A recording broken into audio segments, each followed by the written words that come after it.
Good morning. Good morning and happy Memorial Day weekend, and welcome to the Science of Mind class here at CSLDallas. I'm Dr. Petra, and we have finished the introduction. Woohoo! We've only been on the introduction since September because it's such a great encapsulation of the teachings and how to use it. So now we are starting the first chapter.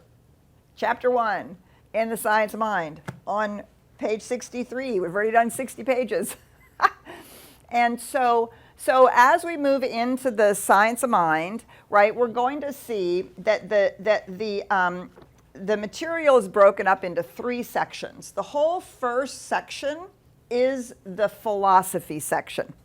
And it's all about the nature of reality, the nature of the consciousness, the nature of the creative process, how it works, who we are in that, how we understand who we are and what life is, right? So one of the things we have to remember is that this writing is intended to engage in the 5,000-year-old religious, philosophical, and scientific conversation that's been going on in the West for about 5,000 years, right? In the East, it was going on a lot longer. That's a whole different kind of version of the conversation. And so there are times in this whole first section where there are times when you'll see that it kind of goes on and on and on about something, and you're thinking, why is this important? I don't really get why we're having this, talking about this. And it's because he's addressing some philosophical point that has become embedded in the Western philosophical conversation, or and therefore in the Western psyche. And the same thing with that when he engages in a religious conversation, and it may have no meaning to you per se, but it will have meaning to people for whom that part of the philosophy or religion has been a part of their upbringing or a part of their reading, training, schooling, whatever it is. Okay, so the first section is the philosophy. The second section is the application of the philosophy to our own lives. How to use it for ourselves in our own lives. Lots of sections on healing, but also lots of sections on manifestation and how we are co-creators. The final section is a little bit of a hodgepodge. He talks about the teachings of Jesus, which is embedded, of course, in the Judeo-Christian culture in which New Thought arose. He also has lots of meditations in there that can be personalized for issues that we ourselves are experiencing. There's some beautiful poetry in the back that is very inspiring. And so it's a bit of a collection of things that last section, right? Some stuff about the Bible, the teachings of Jesus, and then these meditations. So it's these 3 pieces that kind of fit together. So as we're going through the philosophy, we're going to dip in and out of the use of the philosophy, but the Science of Mind really believes that if you understand the nature of reality, blind faith is not required. If you understand this particular map of consciousness and the infinite, that gives you spiritual grounding. It gives us a place to stand so that when we are working to manifest something, heal something, grow something, or simply really, really engage in our lives from a deeply spiritual point of view, we have a place to stand that we can understand and articulate. Right? Because so much of religion in the past has been, well, it's in the Bible and I've told you so, therefore you just have to believe it. This is just the way it is, right? And that has become problematic when we now say we don't believe in facts, because we've learned how to believe in things that don't really make sense. So I can now believe in facts. I can now say I don't believe in facts. I can believe in something else. We also notice that there's a lot of, well, it's easy to be positive, and it's easy to use affirmations, and it's easy to visualize good when life is going well. But when it's not going so well and it's a little harder, we need a more solid ground to stand on. Sometimes I hear people say, I don't need to know all of that. I just need to know how to use it. There's some truth to that. I don't need to know how my computer works to use it. I don't really need to know how my car works to use it. And yet, if my car breaks down, I have to take it to a mechanic. If my computer breaks down, I have to either bring somebody in, take it to an IT expert, right? I need for somebody to fix it.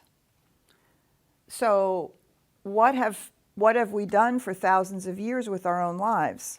If something's not right, we've gone to the priest or the rabbi or the shaman or the therapist or the doctor, right? We've gone to an authority outside ourselves because we don't understand, right? Because we ourselves don't understand how it works. We've been taught that, well, there's something outside of us that can do it for us, understands and knows it. And so that's why we do this work, so that you could change your own oil in your car, right? You could take off programs and put new programs on and install them. You could install a printer. You could, so that you can actually do a whole boatload of stuff that if you really didn't understand how it worked, you wouldn't be able to do it all. Yes. And the more, of course, we understand, the more efficacy we have in all of these areas. Now, we can still choose, obviously, not to fix our car, which is fine. We can give it to somebody. But we don't want to give our lives over to somebody, because they're our lives. And nobody knows what is going on with us or really what it is that we want better than we do. Obviously, that's why we do have doctors and therapists. We have practitioners here who can do spiritual work with us, right? We're not saying, oh, don't ever go to that. But we're also saying what we want to do is learn how to participate, if not fully do it ourselves. That's why we spend all this time on the philosophy. So even if you don't think of yourself as a philosopher, a particularly intellectual person, maybe you think of yourself as very heartfelt or whatever, this is still really valuable. All right, that's my preamble. Okay, so because we come from a Judeo-Christian background, of course, a lot of the references are going to be from the Hebrew and Christian Bibles, because that's so embedded in our culture. And so we begin with, in the beginning, God, right? In the beginning, God created the heavens and the earth, et cetera, et cetera, et cetera, et cetera. We get it from the beginning of the Hebrew Bible, the first sort of written down mystical understanding about what's going on here. So these first two paragraphs outline the project of the entire first section of the book. Now, I'm going to ask you to ask yourself, have you asked these questions? Have you ever asked these questions? We wish to discover what to believe in, why we believe in it, and why such a belief is reasonable, and insofar as possible, to enter into the nature of the invisible cause of this manifest life of ours. Usually translated into, why me, God? Right? Why me? Why is this happening to me? What is going on? We wish to discover how this cause works. What is going on? its relationship to us and our relationship to it, and how we may use this knowledge. Why me, God? What is going on? Well, can you help me? Help me, help me, help me, help me. Okay, maybe I'm just speaking for myself.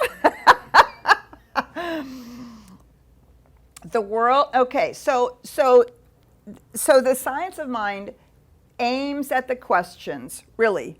What is the nature of reality? Is it spiritual? If it's so, what does it mean? What does God mean? What is all of that, right? How did that become all of this? How are those two things related?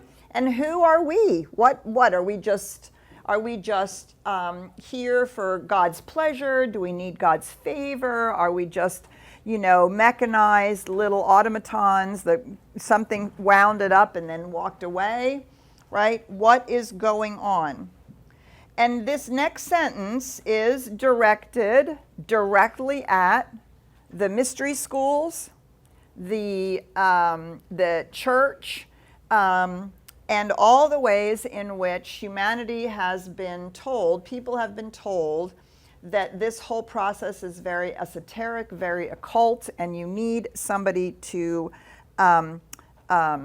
translate it for you.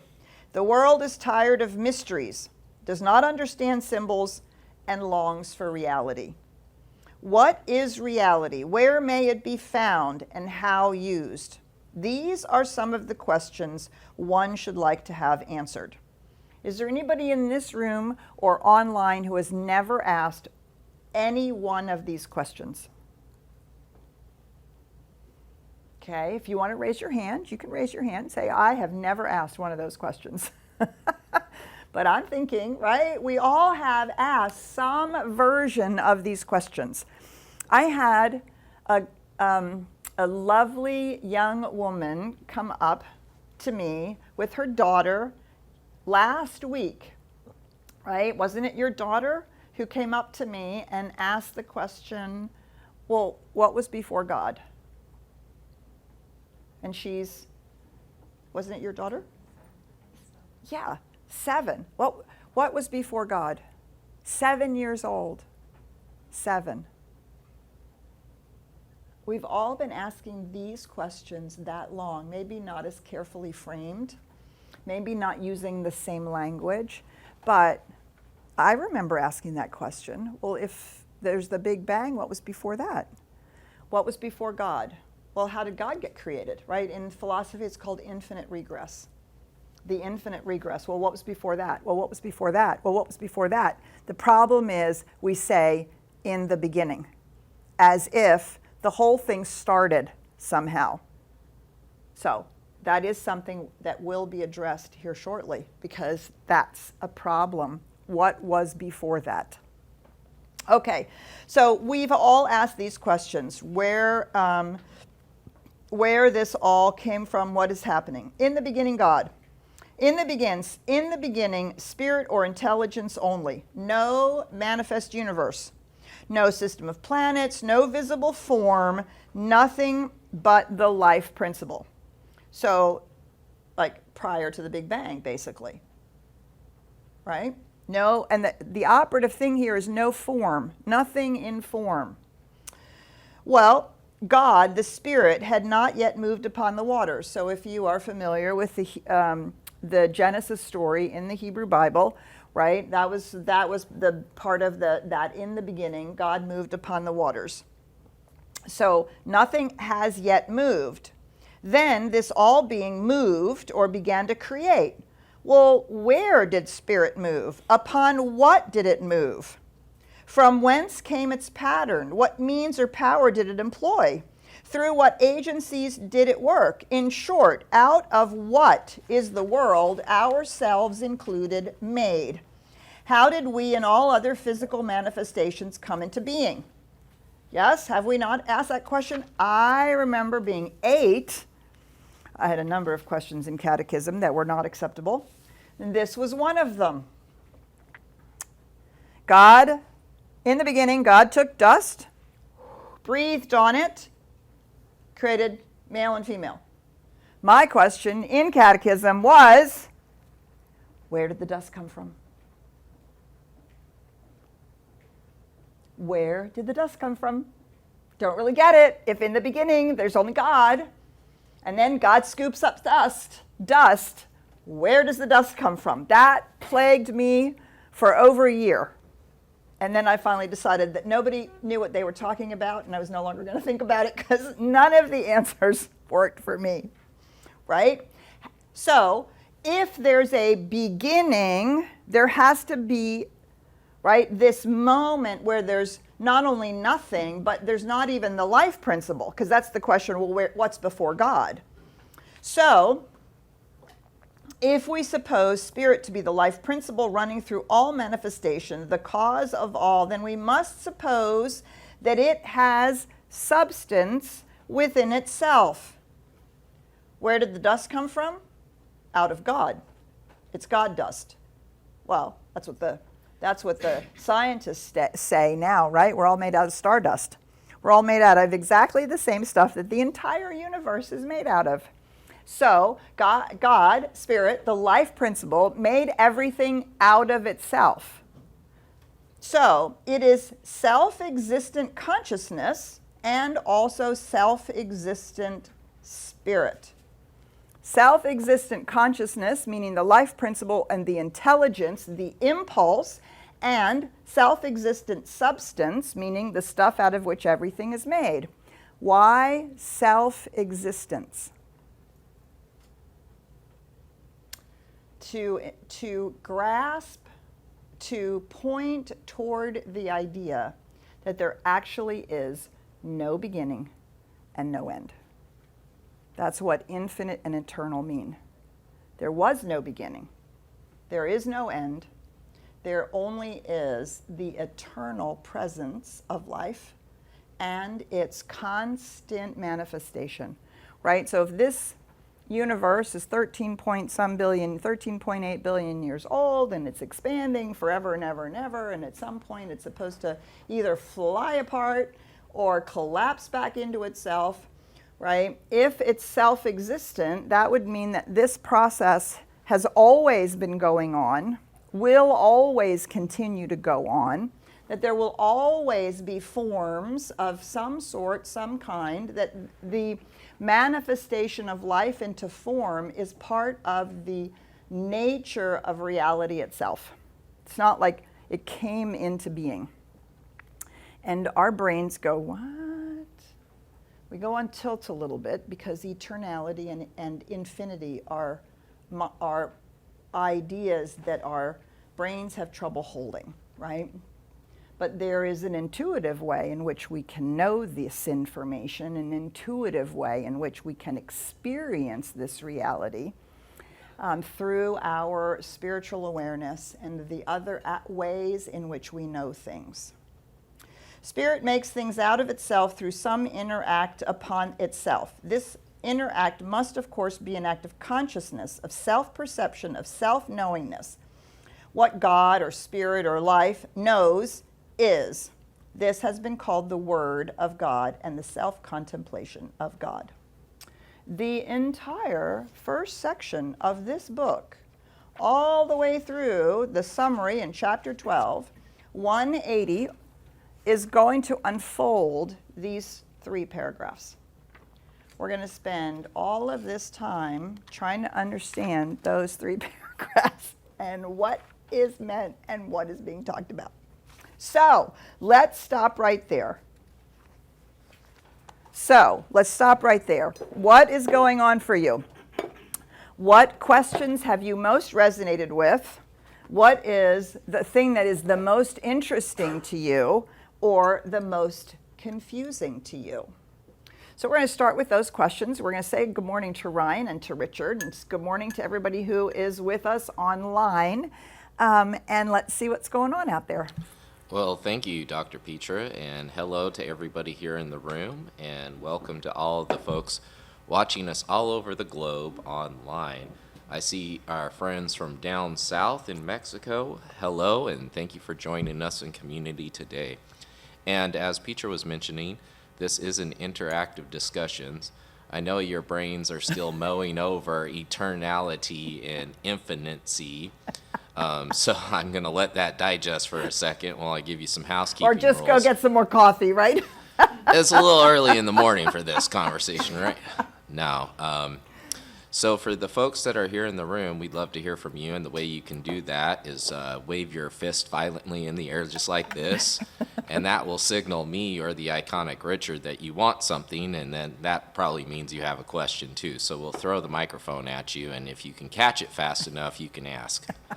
I'm just kidding. We'll hand it to you gracefully, and all will be well. For the folks that are online with us via Zoom, you can always shake your fist in the air too, but I won't be able to see that. Although thinking about that kind of makes me giggle a little bit inside, right? But if you'd like to, you can hit the raise your hand icon and I can bring you into the room.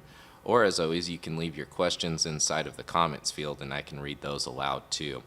And for all the folks joining us all over the globe on Facebook, feel free to chime in and say where you're watching us from and put your questions and thoughts into the room, and I can bring those in as well. And I always like to mention that I keep the chats anonymous, so that way we continue to have a safe container for spiritual growth.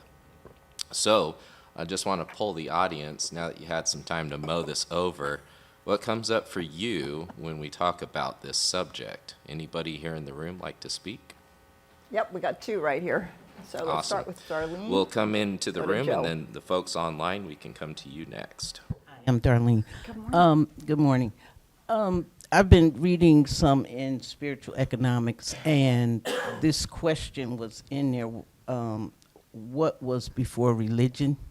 And so would you say that the concept of God came along with religion? What a great question. Okay, I have a short lecturette on that. Do you want to hear it? So, short. So people have been asking this question for millennium. We're not the first person. So even in pre-recorded history, people were asking these questions. And so philosophy, academics, right, have been able to identify the growth of this idea. So the first layer of that is called animism.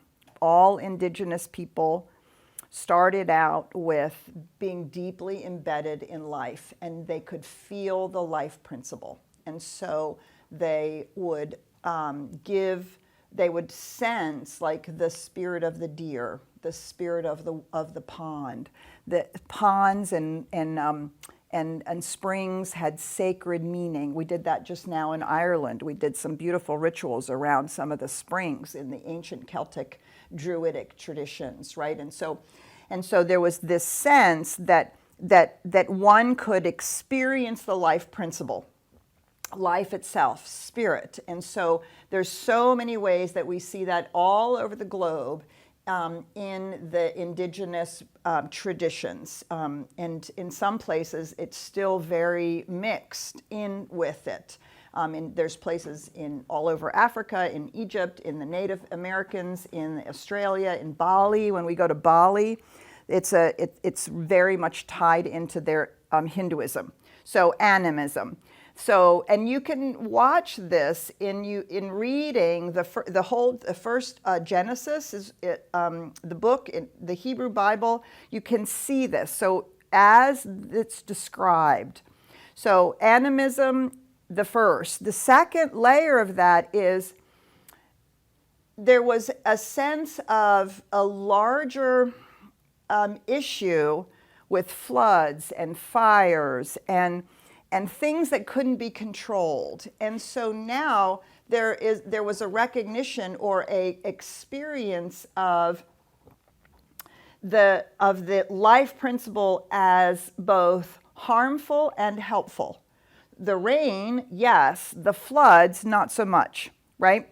So when the spirit of the deer or the spirit of the particular spring, right, the rituals were around that particular thing. Bless me from the spring. Thank you, deer, for giving up your life for us, right? A very individual thing, right? So then the question became, well, what do we do to keep it from flooding?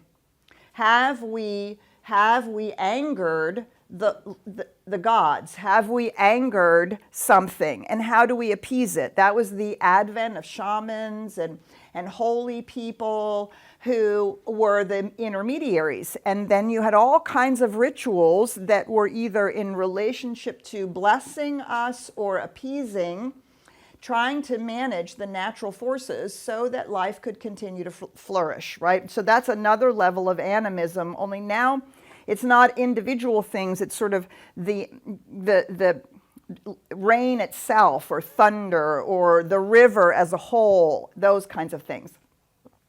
Out of that comes the goddess traditions, right? Where there's a recognition of the fertility of life itself, and if for people to grow and to survive, they needed that fertility. They needed that for that to be in balance. So all of the rituals were around the balance of and the harmonious engagement with life itself.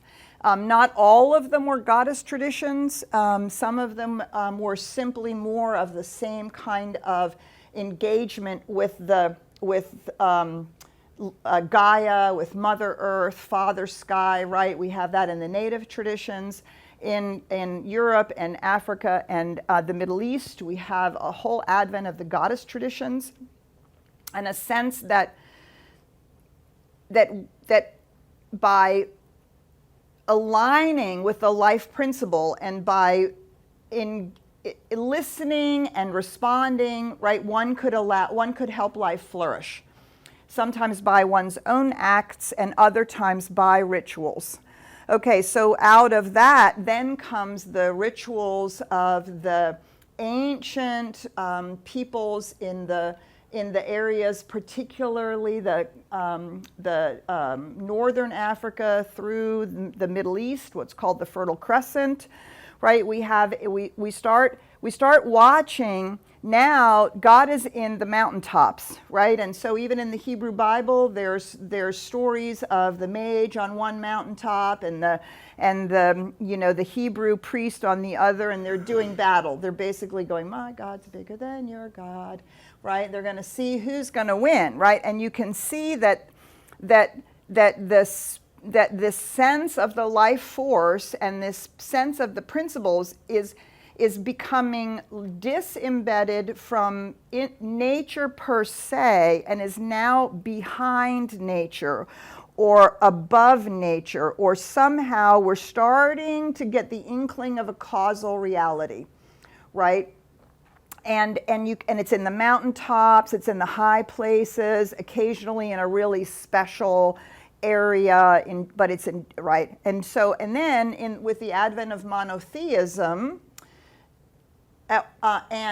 we should really say with the advent of polytheism in the Greek and Romans, and ultimately in monotheism in the Hebrew and Islamic tradition, Christian tradition, God lifts off the mountains, right? So in the Greco-Roman, we have Zeus on Olympus, and right there at the very tippy top of the, and we have all the gods who are aspects of the one, but they're all, we have to try to, we're just trying to relate again to the thunder and health, and so we've given all those things individual names, and then they lift off and become somehow something that is separate. Creation has now been separated, and now we have gods, and then we have a God, right?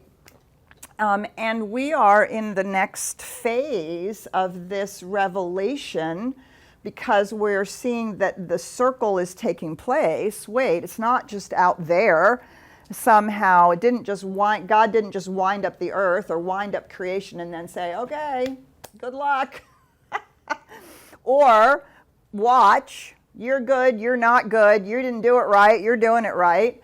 But actually that this which has been recognized as being out there, the re-embedding of spirit has emerged over the last few hundred years through New Thought, through progressive Christianity, now through quantum physics. Wait a minute, it's just as alive from the inside out as it is from the outside in.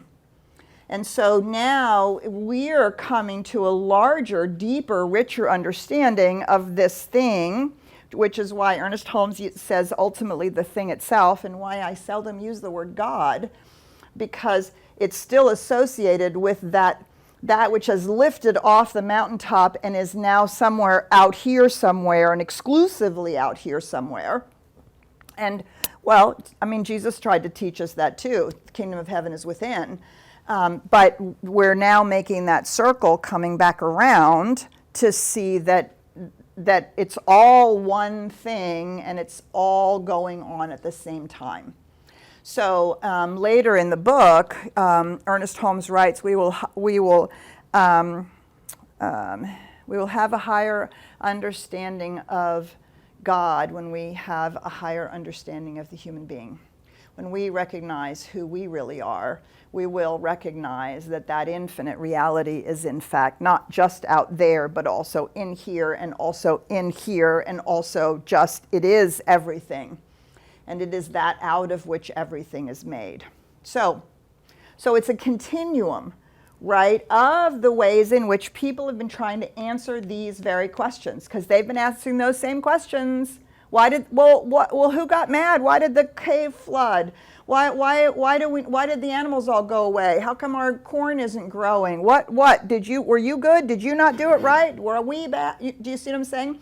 Who do we need to appease? What do we need to appease? And so it's this, each progressive evolution of human consciousness has evolved the understanding of what is actually going on. And we're in that same experience today as we're evolving our ability to understand a larger picture, a more complete picture of what is going on. And that's what the science of mind tries to describe. Was that short enough?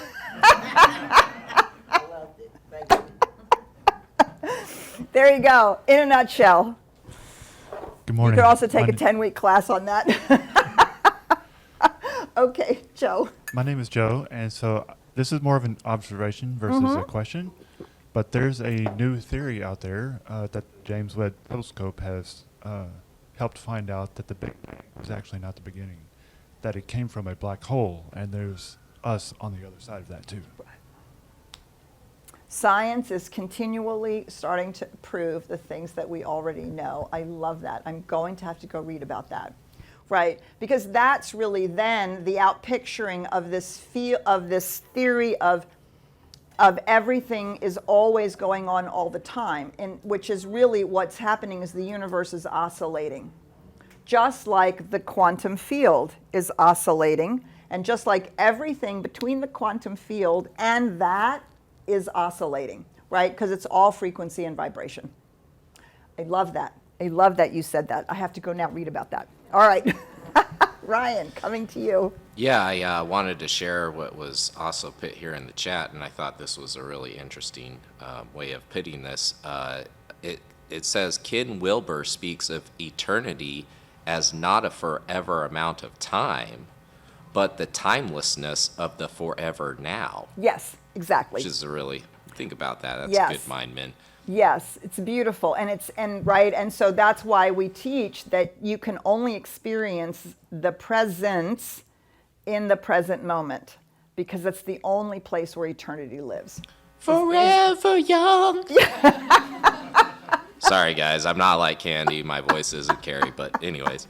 I've got Yes. Dennis here. Do you want me to go ahead and bring him Please. in? Dennis, Good do you want to morning, unmute Dennis. yourself and join the conversation? Good morning. What came to me right off the bat this morning from when you started reading is, and after practicing science mind for several years, I don't think about it too often because it's just become commonplace. But when I first started practicing science of mind, I'm like, wow, it's okay to question. Yes. It's okay to question. Okay, like that question little girl asked you in many faith groups, and they all work. We know that because Yes. they've been enriching lives for millennia. But I'm just saying, she'd have been told we don't question God. Yes. Yes. And so this, just the way this is set up over the years, it has made it easier for me. It's made it more empowering for me to practice because I can question. When we question in our community, we get answers that make sense. Beautiful. And the icing on the cake, which you just exemplified, is I've learned more about ancient history from you than I ever did in school. But that's what came to me, is how this is very, to me, it's a very important of the practice is to, it helps me, it just solidifies my faith. Yes, beautiful. Thank you, Dennis. And I love that you said that. It's really great, right? Which what keeps it from being but just blind faith. I mean, you can do affirmations and spiritual mind treatment because I tell you to do it, and you can do it because I show you how to do it, and that's going to get you pretty far. Right? And it's the same thing with if you want to learn how to play an instrument, or you want to learn how to, be good at sports, or you want to build a business, you can do it because somebody tells you how to do it, and you go out there and you do it, right? But then you decide you want to grow a little bit beyond that. What do? You start learning to understand things. You learn to understand how a business grows. You learn to understand various pieces, or maybe in sports you learn different things about your body, or different things about the way a ball moves when you put a certain kind of spin on it. If you're learning how to with music, you might learn more about music theory, or how scales work together, or how you can push the river with all of that, right? And so yes, and so the understanding really helps it be not just blind faith, or not just doing it because somebody has told you to do it or told you how to do it. Because in a crisis, my experience is a lot of that goes out the window. But when I know what's going on and I know how it works, I can talk myself back to that centered place, to that place where I'm like, okay, I know what to do here. Because I know what to do, not because somebody has said I should do it. And when somebody says I should do it, first of all, part of me says, make me. And then the other part of me says, well, how do you know it's going to work? I don't know it's going to work, right? Because I don't necessarily understand it.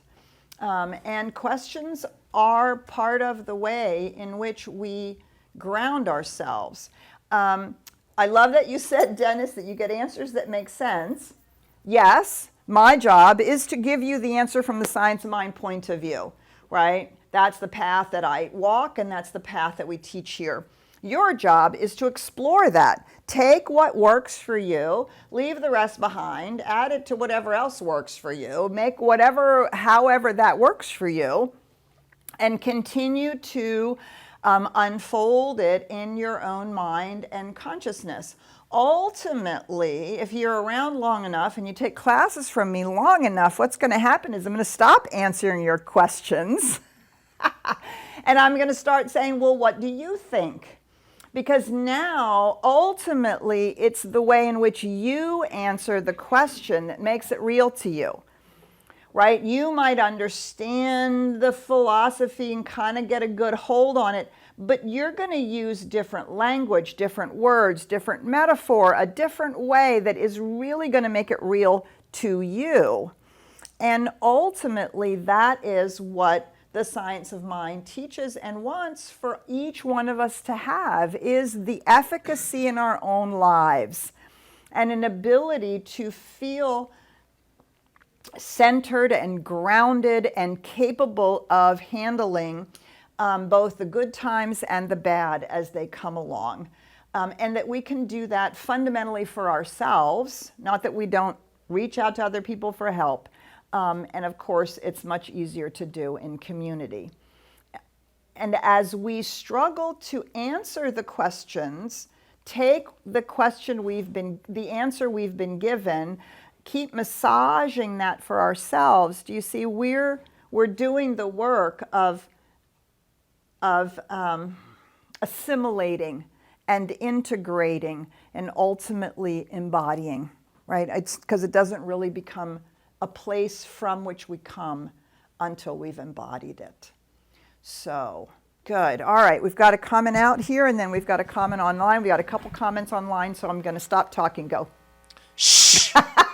It's my turn, It's your Petra. turn. No, so a couple people have been asking this, and I think that a lot of us are seeing the commonalities that Ernest Holmes was heavily influenced by a lot of Eastern traditions. Yes. And so some of the folks are asking, well, where does that come from? What are those influences that help to get Ernest Holmes into this kind of path? On this path as a whole, or into the eastern portion of this path? Well, let's dive into it more specifically. So there's influences from Eastern tradition Yes, infused yes, into Ernest yes, Holmes. Can you yes. speak a little bit more about that? Yes, I can. In the late 1800s, the East broke open and began to come into the U.S. So people started learning about Buddhism. The first Parliament of the World Religions was in 1893. I want to say it was Krishnamurti who spoke, but don't quote me on that because it could be wrong. And so we see it really in Emerson, Ralph Waldo Emerson, and that whole time period, we begin to see a huge impact.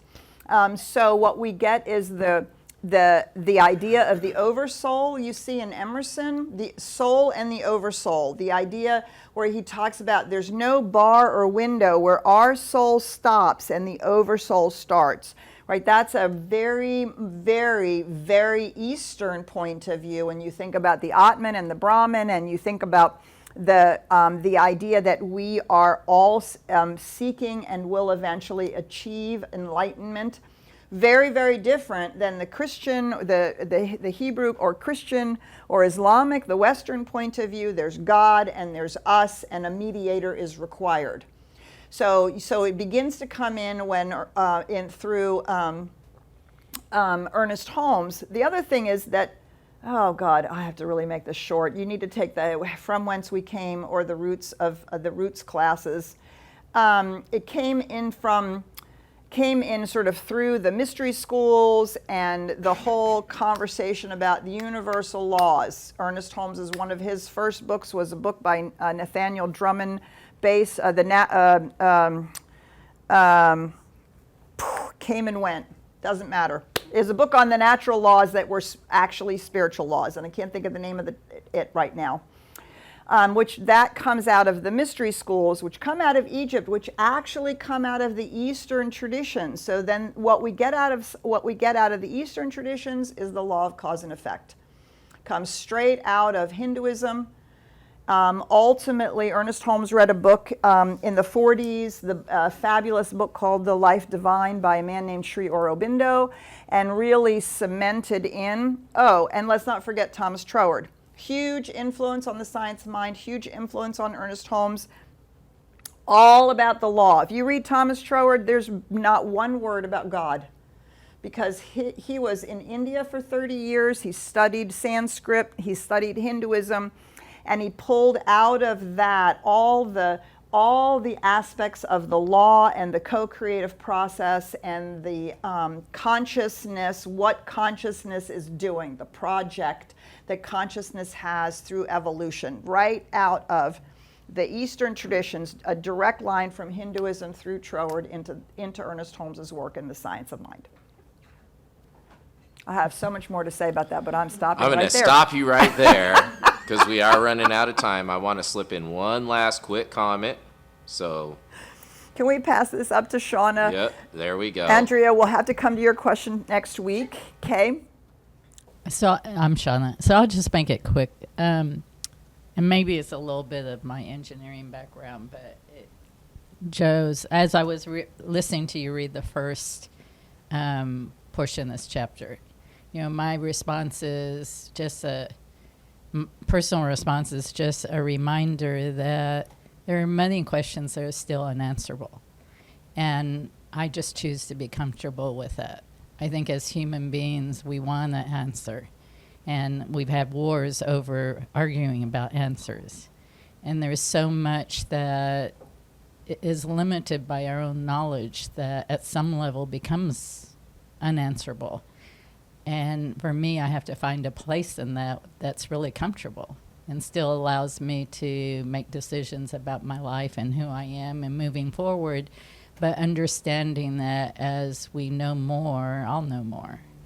Yeah, Shauna, I mean, I think you say something really true. However, I do want to say that we don't want to come to the mystery too soon, right? Because then we really rob ourselves of efficacy. I mean, as an engineer, there's a whole boatload of things that you actually do know, right? And if we pretend that we don't know those things, then what we're building falls apart. Yes, but yes, there are many mysteries. One of the biggest mysteries and one of the most annoying things about science of mind is that absolutely everything will resolve itself into a paradox. The paradox of the infinite expression and the eternal, which eternality is basically the singular moment of here and now. Those two things are utter paradoxes, and they're both simultaneously true. We are spiritual beings having a human experience. Those things are, it's a complete paradox. They're simultaneously true. Our brain can't figure it out, but our intuition can know that it's true, even though it's a mystery.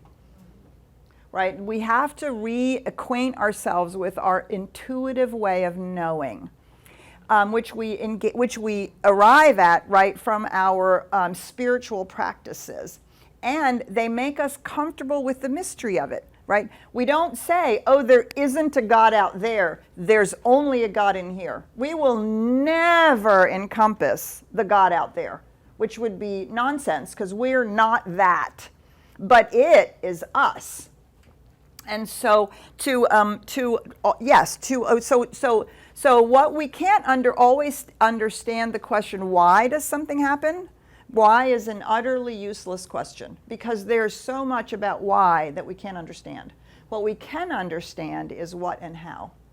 That's what we can understand. And when we can understand what and how, we can begin to engage in our lives with a deep faith that isn't just blind, that isn't just, well, because someone told me so. And yes, the more comfortable we become with that, the more comfortable we become with that which we don't know, because we actually know that there's something larger that we're leaning into. And that larger, it has all that, right? That's its job. All that stuff that we don't know why, that's the larger stuff that we can really trust and don't have to know. Yeah, so very important. All right, so we're going to close there. We're going to have a lovely time walking through this section. Who knows how long it will take. So read ahead in this first chapter, chapter 1, and we will carry on next week. Happy Memorial Day. We got lots of exciting things coming up, so please check the June calendar. We have all kinds of exciting things coming up. We'll see you in the celebration in a little bit, or we'll see you when we see you. Bye for now.